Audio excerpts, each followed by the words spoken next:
All right. Good afternoon, everyone. Brett Henderson here. Excited to have another amazing episode of the Veteran Entrepreneur Masterclass podcast and now YouTube channel. Today's guest is the esteemed, astute, stout, whatever that word's supposed to be, Kevin Bemel. How are you, Rabs? I'm doing well. I've never been called esteemed before. Right? Esteemed before, but not esteemed. Well, So. I like to add a couple consonants and vowels, like to coin phrases as we go along. So that's a challenge of being a verbal thinker. I make stuff up and sounds good. So I appreciate you being here. Yeah, my pleasure. Happy to be here. So I wanted to say thank you before we start getting into you. You actually had me on your podcast about 3-4 weeks ago. So that was a entertaining conversation and educational nature. So I want to thank you for that and your time. Absolutely. And actually, I'm going to give you the first plug. Just you've got 3 podcasts. So I'm going to let you plug them right now, and then we'll plug them at the end again. I'll give you double plugs, Rabs. Shameless promotion. We'll get it done right away. Go for it. So I have a group of podcasts I call the Way to Wow shows. And I have a channel on YouTube as well. I do a show on Mondays called Trust and Estates Weekly, which is just what the topic sounds like: trust and estates, probate, those kind of issues. It's both for people who are needing to deal with that issue, but also for professionals who want to work in that area as a way to enhance their businesses. On Tuesdays, I do a show called Business Lessons from the Military. I have guests, typically military guests, who translate things they've learned from the military into the civilian business world or even the nonprofit and academic world. We also look at different military doctrine and those sort of things. Like right now, I'm doing a series translating Marine Corps warfighting doctrine into business, and it's quite interesting how the two translate quite well. You know, the Marine Corps it's a fantastic group. I'll say that as a Navy guy, it's a fantastic group. I have to agree with you. I think I'm mildly biased. Shameless plug for you as well. Semper And Fi, then on Wednesdays, I do what was my original show, which is called People Making Money. That's where you were a guest.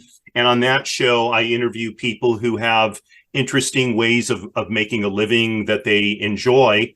And we go through kind of their professional arc and distill lessons that other people can use to enhance their own professional lives. And then we also talk about finances, wealth building, those topics. For example, yesterday I had a woman on who's been a lawyer for 35 years, and her whole practice is geared toward what she calls money and marriage. Not the adversarial side of it, though. Her practice is about how to keep a couple together despite the financial challenges and those kind of things. So, and she's been quite successful at that over the years. So, you know, we cover a pretty broad range of subjects in that one. Awesome. So Kevin Bemel, busy guy on YouTube and LinkedIn as well. So thanks for being here and thanks for sharing about your podcast. So why don't you give us just a quick background on your military career? Okay, yeah. So the military for me was actually a second career. I jokingly call it Kevin 2.0. I had been in the commercial real estate business here in LA for about 20 years before I joined the military. It really was an outgrowth of being in Washington, D.C. on September 11th. So I was in the Capitol building when the Pentagon got hit.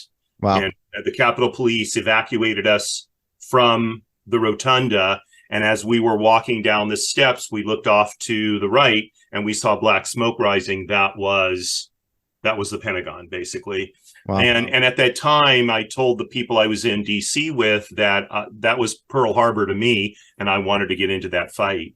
Several years later, I was over 40 years old at the time, and I went to go see a recruiter, petty officer second class, you know. Right. I show up at his door. Hey, I want to join the Navy. And here comes Dad. Yeah, right? Exactly. He's like, sir, you know, giving me the, you know. And the long and the short of it was I was too old. I was beyond the maximum age to be an officer.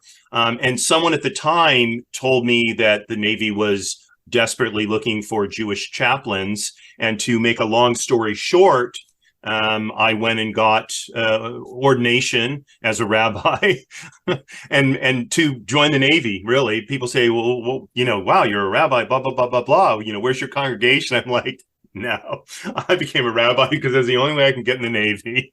Awesome. So they gave me an age waiver to get in. Went to office, what they called at the time, officer indoctrination school and chaplain school. And then, the end of September 2006, I'm on an airplane to Okinawa, Japan. So awesome. I spent my first over 3 years with the Marine Corps.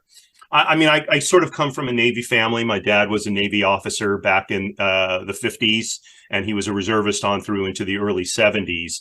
And like most Navy guys of his time, that there was kind of a love-hate relationship between the Navy and the Marine Corps. So my dad used to tell me about how if he'd be in a bar with his Navy buddies drinking and the Marines walked in, they'd fight the Marines. But then if the Army walked in, the Navy and the Marine Corps would get together and beat the heck out of the Army guys, right? So that was kind of the spirit of things that I grew up in. But he had the highest respect for the Marine Corps, kind of all kidding aside. He used to tell me stories about the Marine Corps gunnery sergeants that trained him when he went through NROTC and that kind of stuff. And so I thought it was great that I had the opportunity to be with the Marine Corps. My first tour, it was a fantastic tour. I got to do so much there and had such a great opportunity to work with so many really amazing people, one of whom became, a major general, so it shows you, the quality of the people that I just happened to be fortunate enough to meet. Nice. Well, appreciate you sharing that, and your journey is an interesting one. So how many years were you active duty? So I was 6 years active duty. After Okinawa, I did a little over 2.5 years with a carrier air wing. I did the infamous Tomodachi deployment. So if the lights go out and I'm still glowing, they have assured me I did not get irradiated by Fukushima. I don't know. Yeah, we'll see, right? It looked pretty bright to me. It looked pretty bright to me. Yeah, 2012 decided that it was time to go back to civilian life. I did join the reserves, and between 2012 and 2020, basically, I went on active duty several more times as a reservist, which is pretty typical for the reserves these days. But then at that point, also reestablished a civilian career. Okay. Well, appreciate you sharing that. So let's jump into where you are today. And I will say, since you and I've chatted, it's good to see you have embraced your past as a part of your life, but it's not your life now. You've definitely moved forward. And so a lot of times I'm chatting with veterans, a lot of them are stuck. Like, they want to move forward, but they're still living in the past. So what insight would you have if you're for a veteran entrepreneur who's listening, who's still kind of is living in that past? They are that person and they haven't fully moved forward yet to the next step in entrepreneurship. Yeah, that's a great question. So I'm going to use myself as an example. Go for it. I thought, having been 20 years in civilian life prior to joining the Navy, and then 6 years active duty, that coming back to civilian life was going to be like, bang, transition, no problem. And it honestly did not work out that way. What I found is the military gives us, we, who serve in the military, such a sense of identity. I don't think we realize just how big the loss is when we leave it. So I was having a conversation with a fairly long time friend of mine yesterday, who is getting med boarded out of the Army. He's crushed. He loves what he does. Right. He's not ready to leave, but the reality is his body isn't letting him stay. And we're talking, and I'm listening to him, and I said, hey, my friend, you got to mourn what you're losing here. Because he's already talking, I'm going to move on. I'm going to do this.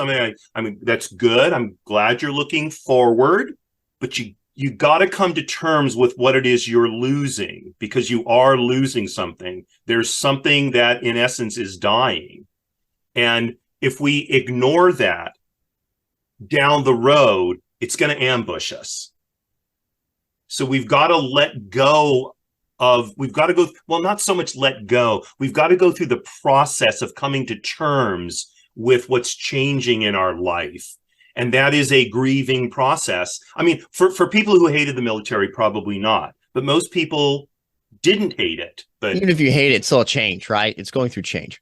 It is. And so we have to come to terms with that change. And I was surprised, like I said, with all the experience I had in civilian life, and how sure I was about my ability to transition and all of that, still the Navy had become such an embedded part of my identity that I found it very hard to give it up. And so I had to figure out, okay, what am I going to be? You know, I joked around Kevin 2.0 when I joined the Navy. What am I going to be Kevin 3.0? I had to create a hybrid identity of Kevin Navy guy or Kevin Navy chaplain or whatever, and Kevin civilian businessman. And that's a weird combination. Most of us don't have, and most of us are going to end up being some weird combination that doesn't exist a whole lot. Having said that, since it doesn't exist a whole lot, it's probably going to be a pretty powerful force in the civilian world, assuming we can integrate it together in a way that civilians can relate to and we don't reject. Does that make sense? 100%. I'll summarize in my own words with what you just said, and I've actually spoken about this on the podcast before. So if you're a veteran entrepreneur, and yes, you were a Marine, you were a soldier, you were a sailor, you were a Space Force person, now you're whoever you are now, your identity on a scale of 1 to 10 is always a 10. The role you're playing, that changes depending on your experience and your confidence in that role. So I'm a horrible golfer. So identity, I'm a 10. Your identity always has to be a 10. Right. But my role as a golfer is a -2, right? I was a good caddy, not a good golfer. So that role can be whatever you're trying to play. Could be a father, could be a husband, could be a salesperson, could be a service person, whatever that is. If you don't have that skill set, your role score is going to be very low. And so I went through some training, and I'll give full credit to Sandler sales training, where they taught you that, because so many new sales reps are horrible at sales, myself included, because I built my business the first time 100% referral based. And I realized I had to go sell. I had no idea how to sell anything. I was a horrible salesperson. And so I realized if you're in sales and you're trying to grow a business and grow revenue and find customers and find clients, if you don't have that skill set, you're trying to do it and you're failing, you can make it personal, but it's not. Your identity is still a 10. Here's your role. You are not good at that role. That's all it is. And so once you acknowledge that role you're not good at, you either invest in yourself to increase your expertise in that skill set, or you find someone else who already has a high score in that role and you use them and have that partnership there. So I like how you positioned it. We're going to the same place, but through my training, I know, recognize it. Yeah. Every veteran entrepreneur, we're always a 10, but your role changes depending on what you're trying to do. So in the book that I wrote about that helps service members transition to civilian life, particularly professionally, what I start out with first is how does someone create this? I don't want to call it a new identity because it's not new. I call it a hybrid identity, an integrated identity. And in fact, you can't see the details of it here, but if you were to look right here, you would see this is who I am, this sentence right here. And it's funny enough, like it says right here, father. Well, it's in French, so I'll translate it for a pillar of my family, right? Someone who takes care of his children, someone who, if I were married, takes care of his wife and helps her, someone who, you know what I'm saying, has a relationship with his nephew, with his sisters, etc. Right? So that's a part of my identity. And candidly, I do that part, well sometimes and not so well other times, right? I mean, that's You're a man. You're a man of it, right? Right, I'm a human being. So this statement is as much an aspiration as it is a reality, and that's okay. I'll never meet this entire statement, but it will always be something I can strive for. Guiding light. I like that. So with that, let's continue. So you've had the transition, and I think, again, if you are a veteran and you're getting out and you're in this phase, or you've gotten out, letting go of the past and fully embracing who you are today and building those skill sets, recognizing you may have weaknesses, and then just, okay, you're not a bad person if you're not good at something. You just don't have the experience. You have the skill. Right. So figure that out and go into it. And in business, that's huge, right? So let's shift to now. You have a couple different businesses you're going. Let's talk about your newest. Well, I think your newest one is your professional fiduciary career. Is that your newest one? That Why is. why don't you talk about what that is? And then I'd love to talk about how you came to the mindset to go in that path, if that's okay. Absolutely. Absolutely. Perfect. So, Well, actually, hold on. Sorry, I'm going to cut you off. You wrote yeah. a book. I'm a jerk. Tell me the name of your book. Oh, okay. I'm a complete jerk. The name of the book is The 8 Deadly Sins of Job Hunting, and it veterans edition, right? And you may say, wait, I thought there were 7 deadly sins. There are indeed only 7 deadly sins, at least as far as I know in Christianity. But see, in the military, we have to excel. So we come up with 8. I love that. And the basis of the book is, so when I first went off active duty, I spent a couple of years coaching military people making their transition, and I found that there was a pattern of things that veterans who were not successful were doing, and they basically broke down into 8 things. And one of them is what we were just talking about, not developing that hybrid identity. Okay. And I can no longer rattle them off the top of my head, but if you're interested, we can talk about that at some point.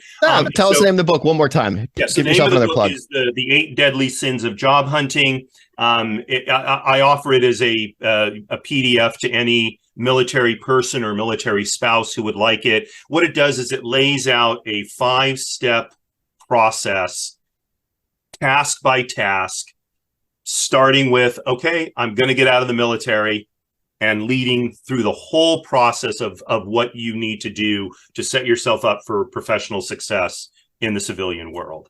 Awesome. So we'll get your contact information at the end of the show. So if you're an entrepreneur and you're curious or just transitioning veteran and you'd like to get that piece from Kevin, please just keep listening. Hopefully listening gives you more nuggets here, but we'll get that to you at the end of the episode. Awesome. So talk about what you're doing now as a professional fiduciary. Right. What is a fiduciary and what makes you professional? Here in California, this is a relatively new licensed profession. So a fiduciary is someone who's acting on another person's behalf in a way where they have to put that person's best interests above their own. So, for example, if a real estate agent, if they're representing someone in the sale of their house, they're acting in what's called a fiduciary capacity. So, for example, they could look at the house and say, hey, you know what? I bet I could talk these people into selling me the house for less money than it's really worth because they really believe in me. Okay, that would be a breach of fiduciary duty because the agent is profiting off of his client's trust. Okay, so when you have this fiduciary obligation, it means that you are acting out of your client's almost like sacred best interest. So where this becomes, I don't want to say more difficult, but where problems often have arisen is when people are acting on behalf of elderly people or people who are grieving because a loved one has died, something like that. California and other states, although not all 50 at this point, saw that they were having a lot of difficulties with things like elder abuse, with even children who couldn't take care of themselves and needed someone appointed to look after them, a trustee or something like that, a guardian, a conservator. And so they created a licensed profession so that anyone who's doing this for more than one individual in the state of California has to be licensed. And then there's a self-regulating body that really kind of oversees how we behave. But there are mandatory disclosures, for example, about fees. There is mandatory training we have to take. And all of it is designed to try and prevent the kind of abuse that's gone on in the past where, let's say, a woman dies, she's, 90 years old. And like many women of that age, she may have never handled business things. And along comes some sharp individual who says, oh, I'll take care of it for you, lady, kind of thing, and steals her blind. And you think, oh, come on, that can't possibly happen. Believe me, it happens far more than we want to think. And it's not bad just from the standpoint of stealing, but now this woman this elderly woman has been left, destitute. What is she to do? So in my practice, I work primarily in trusts and estates, which is one of the reasons why I have the show dedicated to trusts and estates, educating people on how to deal with those matters. So, for example, if someone has perhaps a special needs trust, which is a trust set up to take care of perhaps maybe someone has a child who has Down syndrome or is autistic and low functioning. So they may set up a special needs trust for them to make sure that the resources are always there for their child to be taken care of, but they need someone who can fulfill that role of trustee to make sure that even if the parents are no longer there will be someone trustworthy there to take care of their child. So they would look for a professional fiduciary to be in that role. So while they may be the initial trustee, I might be the successor trustee. And then God forbid something happened to them, I would step in and see to it that their child was properly taken care of. I might also be, there might be an estate that needs to be settled, and the person appointed as the executor really doesn't have the knowledge and or the time to do it. So then I'll step into the role of what's called the administrator, and I'll see to it that that estate is settled, whatever that could take. There may have to be a probate. It may be settled outside of probate. It just, that becomes a whole, large subject. And we can talk about that on Mondays at, 10 a.m. We can talk about that. So that's actually my world as a financial advisor, and I'm also a fiduciary. But this is for our listeners. There's different types of fiduciaries out there. So I'm going to take my MC hat off for a second. I'm going to throw my professional hat on for a second. So my firm that I own is Strategic Wealth Endeavor. We do wealth management. And it's meant to be a plug. This is meant to just explain there's differences out Absolutely. there. But we do wealth management and business consulting for veteran entrepreneurs. So part of that, most companies have retirement plans. And so a typical one for a U.S. corporation is a 401k plan if you have a couple employees. Right. And so I can be hired as a fiduciary for the 401k plan. So the same thing, I have to make sure that not only myself am acting in the best interest of the employees because it's their money, but that the company is doing things that's in the employee's best interest. So if you're a fiduciary and you have clients, you have to make sure that all the players are playing the game the right way. You can't do anything that benefits you personally more than the beneficiaries of these assets, these monies. And so corporations will sometimes, what used to be just an example in my world, hey, if you move your bank account over here, we'll give you a discount there. And that's a prohibited transaction for the corporation, because the corporation's doing it for the corporation's best interest, not necessarily for the employee's best interest. Now, if you can show that the employees somehow get a benefit of that or additional benefit, and then you get a tertiary benefit as the corporation, but the main benefit for that of your employees, that's good. So there's different types of fiduciaries out there. And so I like that we're having this conversation. In our world, there's a 321 investment fiduciary, then there's a 316 and a 338 and all these different ones for investments. But for you as a professional fiduciary, for clarification, it would be more your fiduciary services, you're engaged when there's a trust involved normally. Is that when you're engaged, or? Typically it'll be when there's a trust or there's an estate of some kind where there's been a death and estate needs to be settled. Or where there is a probate and someone needs to oversee that probate. Sometimes the probate court will bring in a probate referee to do that, but the family may decide that they want to bring someone in, a professional in. They know the person's background, and so then I can sit in that chair as well. Okay. The interesting thing is, and in line with what you were saying about your business, is I will typically work with someone like you because I'm not going to get into making decisions about, what securities a particular trust holds. I'm looking at the bigger picture, and then I'll bring in, a wealth manager like you to handle that. I'll bring in a real estate professional to handle real estate if there's some real estate transactions that have to take place. So in a way, I sit in, almost like in the owner's chair. The quarterback. Right, exactly. And then I I look for specialists, if you will, to make sure that those things are handled in the proper fashion. I love it. And that's why you and I connected. And that's why I enjoyed chatting with you, because we're completely different, but we're similar at the same time. We're doing similar things. We have similar ideologies. I'm really religious agnostic. You're a rabbi. It doesn't matter. You're good people, good values. That is what it is. Yes. So thank you for clarifying, number one. Number two, how the heck did you decide to do that? What was your mindset, rabbi? Well, I can kind of see it though, actually a little bit, because you're caring for others and helping everyone have a good mindset. It's kind of a natural transition. You're almost like a father figure for that family, right? How did you? Yeah. So part move? of it is the work I did in real estate before joining the Navy. I dealt with quite a number of estate matters and probate matters during that time, and I worked with a number of estate planning attorneys.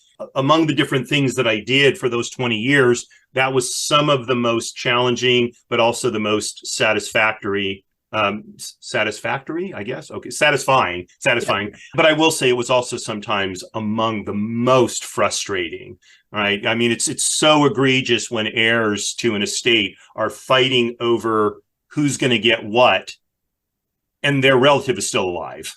It's just like, what are we talking about here? Your family's brutal. Family's brutal. We all know that. Brutal. So I enjoyed that work, and then after I got off active duty for the final time in 2018, someone who was close to me, her husband died right around the same time I got out of the Navy, or got off active duty anyway, and she was the proverbial. I don't think she was actually 90. I think she was like 89 and a half. Right. And her husband was 90, and left her alone. She didn't have any relatives close by. I was at the funeral for her husband, and I had known her for a long time, but hadn't, gotten close to her before that. And I was just there to help her through this difficult time, really. And we started talking, and through that, she turned to her one relative who was still around and said, I want Kevin to handle these things. I mean, she knew that I had been in business before the Navy, but I think she felt like, here's this man who's, I don't know, is trying to help me, and for no reason other than he just wants to help me. And so I think she felt she could trust me. So I spent 3 years handling her business affairs, a year while she was still alive, and then sadly, she passed away almost exactly a year after her husband. And so then I had to settle the estate and the trust the second time for her heirs. And I enjoyed that work immensely. I had forgotten how much I had enjoyed doing that kind of thing. And again, some of the things were crazy making. Some of these financial institutions, you just feel like you want to, beat them with a stick, especially when they say they're going to do something and they don't, and then time elapses and now they're no longer able to do it, and it becomes a whole thing. Yes. So in the course of doing that, I was talking to a very close friend of mine, and I was telling him how much I was enjoying it and this and that. And he said, and he happens to be one of the top probate real estate people here in Los Angeles. So he said, well, why don't you become a professional fiduciary? And I'm like, a professional what? I had never heard of it. And he said, well, there's this thing. And he told me about it. He sent me a clip, or he does a show on probate matters where he had interviewed a woman who was a professional fiduciary. So I looked into it and I thought, hey, you know what? This really makes a lot of sense. That was kind of the beginning of it. And as a corollary to that, I don't know about you, but even when my closest friends give me advice, my inclination is to sort of pat them on the head. Oh, thank you for your input. Get the heck out of here. Come on. What do you think? I don't know my own life. And one of the things I've worked hard to do the last several years, especially, is when someone who knows me well offers me some advice, to really hear it. That doesn't mean I have to agree with it. It doesn't mean I have to do it, but I should at least listen to it, really listen to it, give it important consideration. Because frankly, when my friend first told me that, it was kind of like, Talk to the hand or whatever. And that would have been incredibly foolish for me to do that. And fortunately, we had a strong enough relationship that when he said that, I was able to pretty quickly fight off that inclination and talk to him about it and see what it was really all about. Well, I think what you just brought up there, and thank you for sharing humbly that lesson, almost a lesson on failure there, is the ability to, when someone, and I'm the same way, it's having humility and being the right mindset to be willing to accept advice, because the worst kind of advice, if you ask me, is unsolicited advice. I hate, and you just said it, right? I'm going to tell you something, and someone starts, and you just tune them out because you're not in a place. So I've humbly learned, because I know I have clients come to me all the time. I already know the answer. Like the second, because I've been doing this 20 plus years, I already know what's best for them. However, if they're not in the right mindset, or they're in a space where they're looking for advice or guidance, or feel they have a pain or something they need to solve for, then you're talking at them versus with them.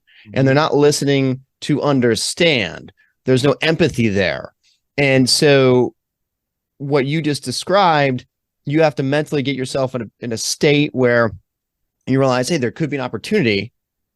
Let me listen. And then you have to shift on. And then I've learned, before just giving advice, asking, hey, are you wanting to discuss this? And if someone is not receptive to advice, the worst kind of advice is giving them any advice at all. You just turn them out and tune out, which is what you just said. Absolutely. So and my challenge, a weakness I have, I'm a verbal thinker, and I love to help.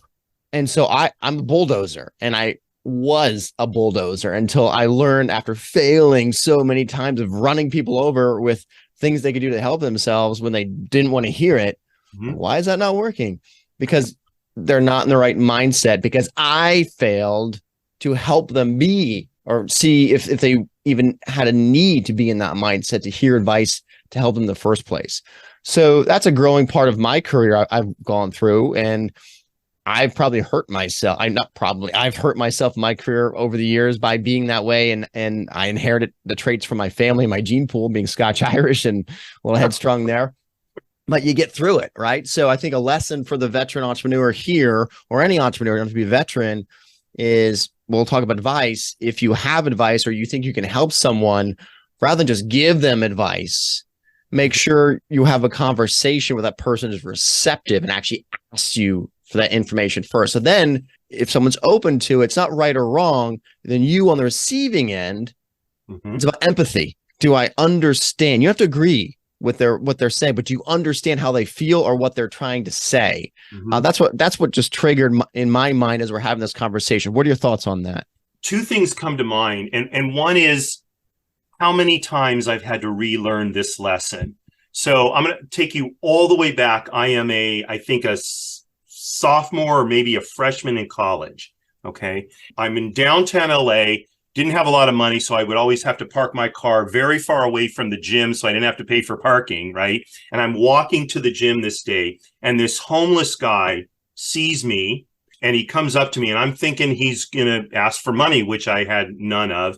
But especially back then, I mean, I think it's still true now. I'll pretty much talk to anybody as long as they're not being, overly aggressive and rude and all that. So he comes up to me, and I was thinking, okay, here it comes. They ask for the money. He says, hi, how are you?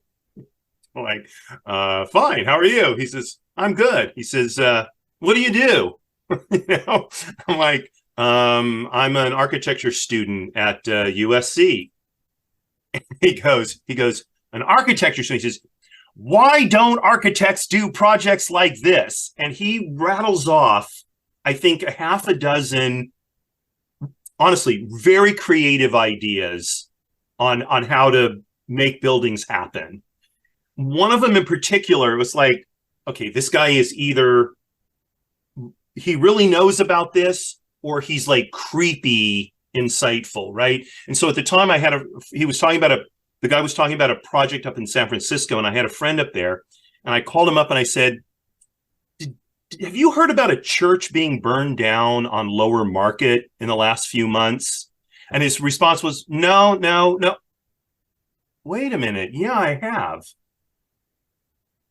And I said, can you give me any information on it? So he found a newspaper article and called me back and told me about it. And he gave me the pastor's name, and I looked him up, and I called the guy up and I said, you're going to think this is crazy, but I was talking to a homeless guy in downtown LA, and he told me about what happened at your church, and that you need to rebuild, but you can't afford to, but you're sitting on a valuable piece of property. And he has an idea about how you can develop the overall property in a way that your church will get built for free.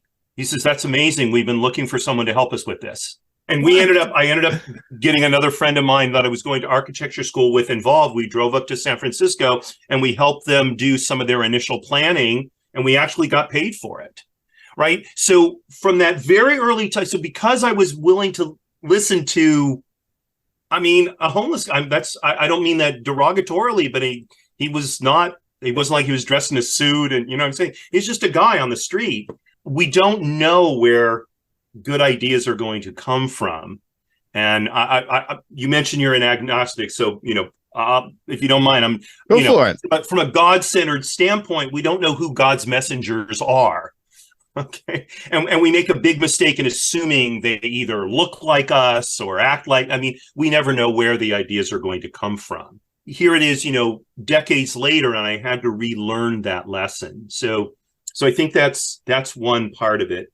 The other is that, so my daughter is a teenager, and for the last several years, I've been saying to her, sweetie, sooner than I'd like, your life is going to be your own to handle. And the worst thing I can do is cripple you by making you think that I have all the answers. We need to transition to where I'm here to help you in whatever way you need, whenever you need. However, I've got to start asking you whether you want my advice before I give it, because it's up to you to learn what kind of life do you want to live. I said, if you want to be unhappy, try and figure out the life I want for you and then try and live that life. And you will be unhappy. I guarantee you. Having done that myself, I'm sure that's the case. I said, the key is, and I said, I can imagine this is frightening as a teenager, is starting to think about what life do you want? I said, just know that I'm not going to be disappointed by the decisions you make. It's not my business to be disappointed or elated per se. My job is to help you figure out the life that you want and to help you get it in the way that you want help to be given to you. And I'd like to say, and ever after, I have never transgressed that, philosophy. Right. But my daughter's not here right now, but I could put her on and she says, yeah, my dad talks a good game, But I think that if we can adopt that philosophy in all of our relationships, maybe with the exception of our young children who probably need more direct guidance than freedom, but in our adult relationships, right? I think that would make them go much more smoothly.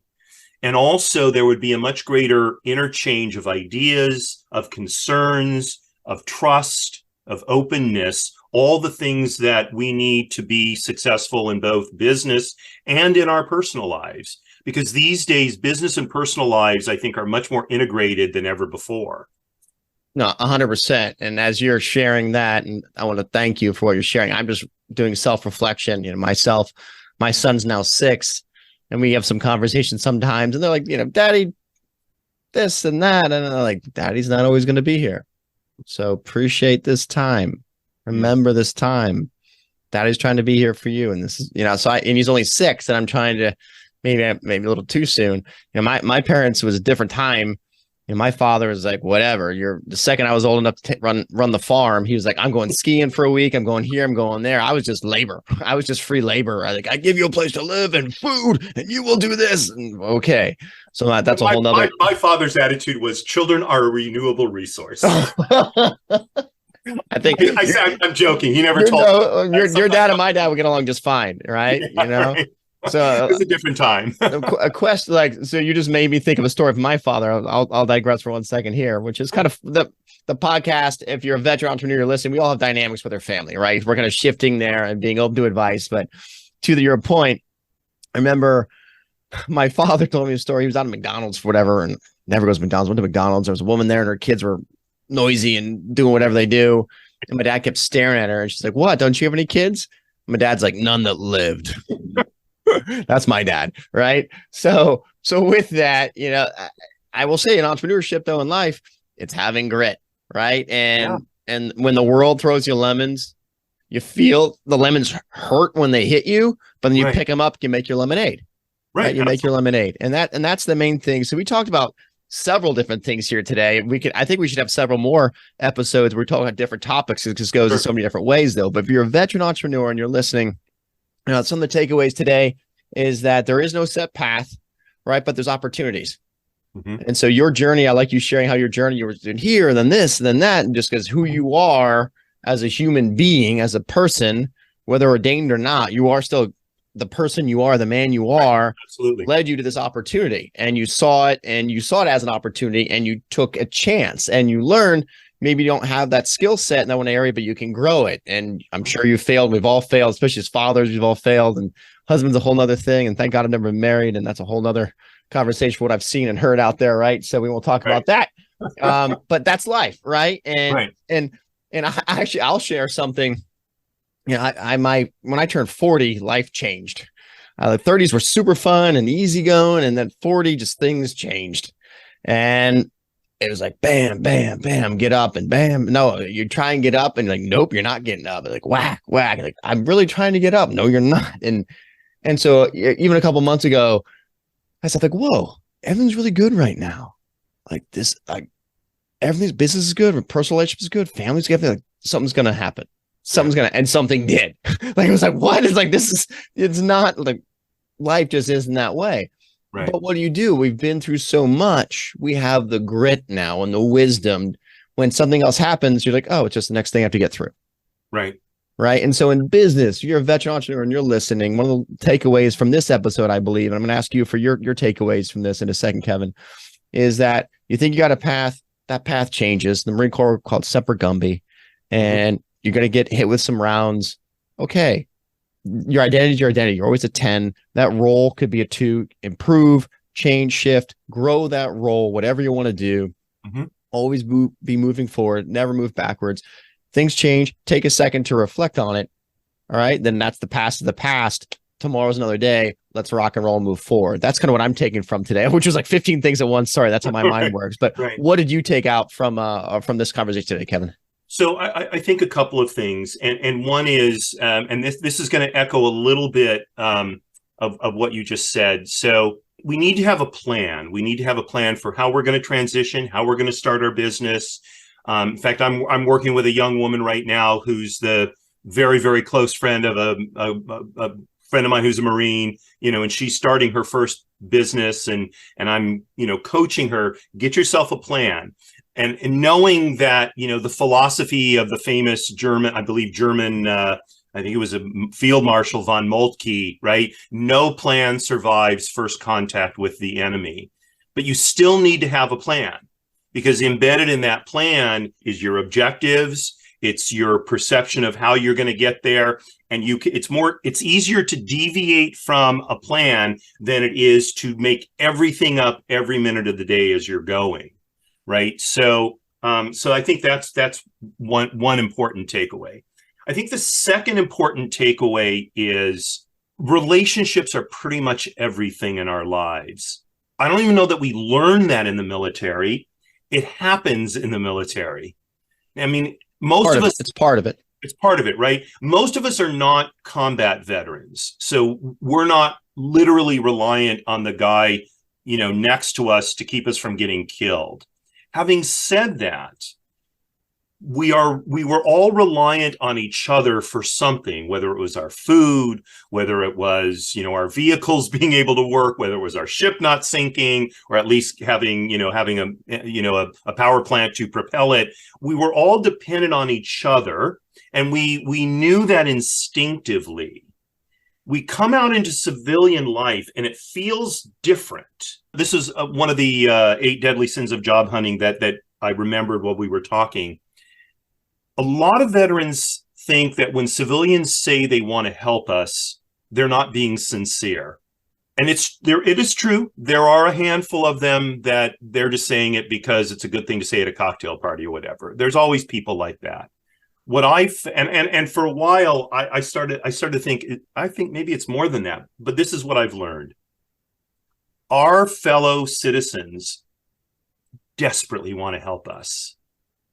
We are absolutely blessed to live in a time when our service is so honored, perhaps more honored than it maybe should be in some ways. The problem is they just don't know how. They want to help, but they don't know how. They don't know not to go up to a service member and say, so, did you ever kill anybody in combat? Whack. It's like, what are you talking about? Right? They don't know. They're curious about it. A lot of them, I think, and that's, I don't mean to be disparaging to anybody. I do think part of the reason why civilians are so grateful for what we do is they have a sense that they couldn't do it, which I think is wrong. I think they could do it if they wanted to, but that they didn't do it and they feel, I don't know, maybe a little bit of guilt. I'm not exactly sure what it is, but they want to help us, but we've got to help them help us. We've got to initiate that relationship. If we open up to it, they will return in spades if they possibly can. But we're probably going to have to make the first move. So I think that's another thing that I took out of our discussion is like I said, the centrality of relationships, and especially this sort of military civilian interplay that so many veteran entrepreneurs get stuck on. We've got to have the gumption to make the first move, and we've got to have the grit to build that relationship.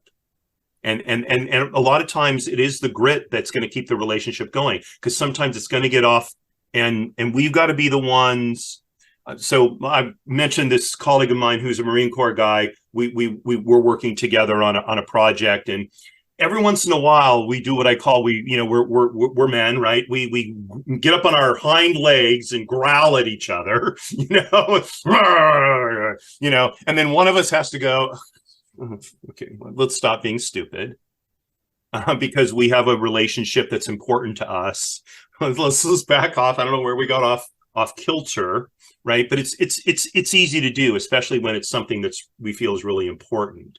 So having that kind of self-awareness and that desire to, as you were saying in your practice, really empathize with people, connect with them. That's what's going to make the difference, I think, in getting where you want to go, whatever your definition of success is. Sure thing. So I'll summarize your 3 points there. So number one, you quoted a German general. I'll quote Mike Tyson. Everyone has a plan until they get punched in the face, right? Boom. Right. Relationships are important, and having empathy helps you build stronger relationships. Right. So this has been a phenomenal episode, everyone. So if someone wants to reach out to you, what's the best way to find you? Yeah. So, you can go to my website, bemel.com, BEMEL.com. You can contact me through my website. You can look for me on pretty much all the social media, LinkedIn, Facebook. I just started a Twitch channel. So you can look for me, Kevin Bemel, or you can look for the Way to Wow show. And you can contact me through there. Another thing you can do, by the way, there's a great resource for veterans called Veterati. And I'm a mentor on Veterati, as are lots of other people. And if you're looking for mentorship from a fellow, service member, go on Veterati. You can talk to as many people as you want to, and we'll be happy to speak with you. I've developed many great relationships with people through Veterati. I recommend it highly.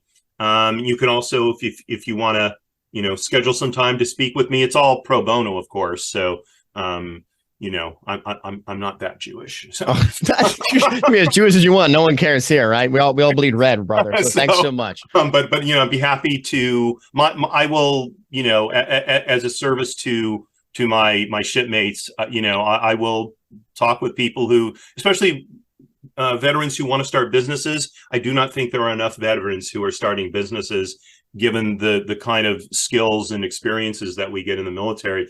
So, I'm happy to talk to you about that. And if I can help, I will. Yeah. So with that, that's how we connected. You are in the Veteran Entrepreneur Masterclass group. So we have our Zoom meeting. So if you're a veteran entrepreneur, you want to join us, we get together once a month.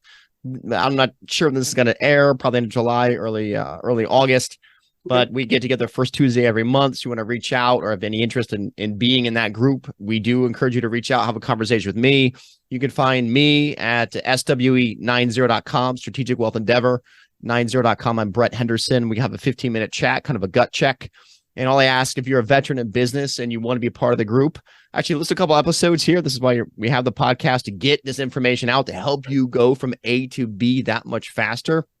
And if you want to be part of the group, we ask you to be open to supporting other group members and being supported by members of the group. That's all I ask if you're going to be part of that. So that's my firm, Strategic Wealth Endeavor. So SW90, I'm Brett Henderson. Our group is the Veteran Entrepreneur Masterclass. And this has been a phenomenal episode of the Veteran Entrepreneur Masterclass podcast and now YouTube show with Kevin Bemel. Thanks so much, guys. And we'll see you all soon. Hoorah, Rabs.